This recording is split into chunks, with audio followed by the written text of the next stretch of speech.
আজ আমার রেসিপি ইলিশ মাছের মাথা দিয়ে পুঁই শাক। এটা আমি একদম অথেন্টিক স্টাইলে বানিয়েছিলাম আর খেতেও অসম্ভব টেস্টি হয়েছিল। এটা বানানোর জন্য প্রথমেই আমি কিছুটা পুঁই শাক আর মিষ্টি কুমড়ো নিয়ে নিয়েছিলাম। কুমড়ো আর পুঁই শাকটা ভালো করে কেটে ধুয়ে নিয়েছিলাম। এইদিকে মাছের মাথা খুব ভালো করে ধুয়ে লবণ আর হলুদ আমি মেখে নিয়েছিলাম।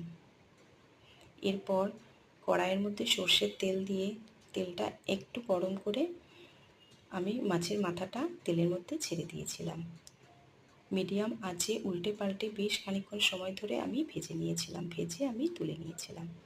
এরপর ওই তেলের মধ্যে তেজপাতা, জিরে আর কাঁচা লঙ্কা ফোড়নে দিয়ে দিয়েছিলাম। মশলাটা একটু ভাজা করে আমি পুঁই শাক আর কুমড়োটা ছেড়ে দিয়েছিলাম।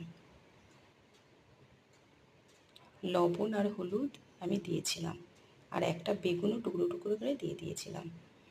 পুঁই শাকটা একটু নরম হয়ে এলে এর মধ্যে মশলার জন্য আমি জিরে গুঁড়ো আর ধনে গুঁড়ো আমি দিয়ে দিয়েছিলাম। দিয়ে খুব ভালো করে মশলাটা মিশিয়ে একটু ভাজা করে নিয়েছিলাম। এরপর আমি জল দিয়ে দিয়েছিলাম।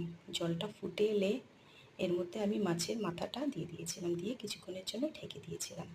কিছুক্ষণ পর ঢাকনাটা খুলে আমি তরকারিটাকে একদম শুকনো শুকনো করেছিলাম। নামানোর আগে একটু চিনি দিয়ে ভালো করে চিনিটা মিশিয়ে নামিয়ে নিয়েছিলাম। খুবই টেস্টি খেতে হয়েছিল।